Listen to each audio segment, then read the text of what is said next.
Pare-pareho naman tayong mayroong 24 oras sa loob ng isang araw, pero bakit may mga taong tila mas maraming trabaho ang natatapos kaysa sa iba?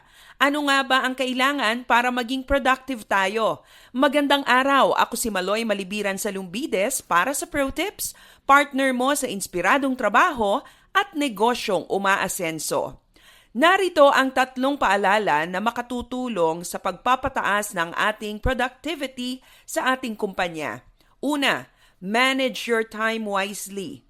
Mabilis na lumilipas ang ating oras lalo na kung wala tayong plano. Matatapos ang isang araw ng ganun-ganun na lamang at wala tayong na-accomplish na kahit ano kung hindi tayo magiging intentional sa paggamit ng oras na ito.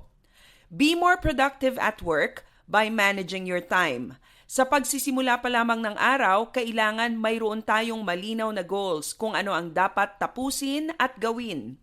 Gawin mo rin ito sa team na iyong pinamumunuan. Bawat team member dapat ay may malinaw na priorities at action plan.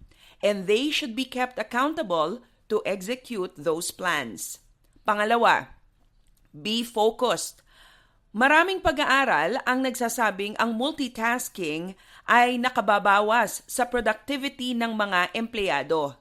People who are focused in finishing one task at a time tend to be more productive. Ganito rin ang sinabi ng philosopher na si Plato. All things will be produced in a superior quantity and quality and with greater ease when each man works at a single occupation in accordance with his natural gifts and at the right moment without meddling with anything else. Tanggalin natin ang mga distractions sa trabaho natin at maging tutok sa kailangan nating gawin at tapusin.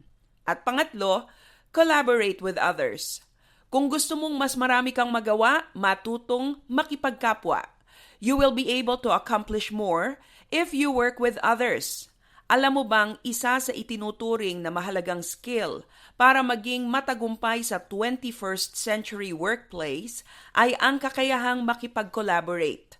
When you combine your abilities and strengths with others, ang akala mong hindi mo kayang gawin, nagiging posible.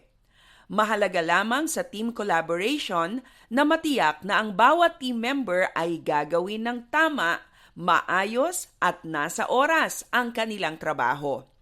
3 susi para tumaas ang ating productivity: time management, focus, at team collaboration.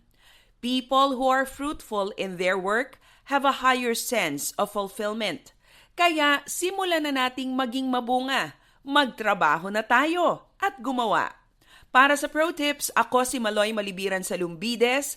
Be a blessing in the workplace today.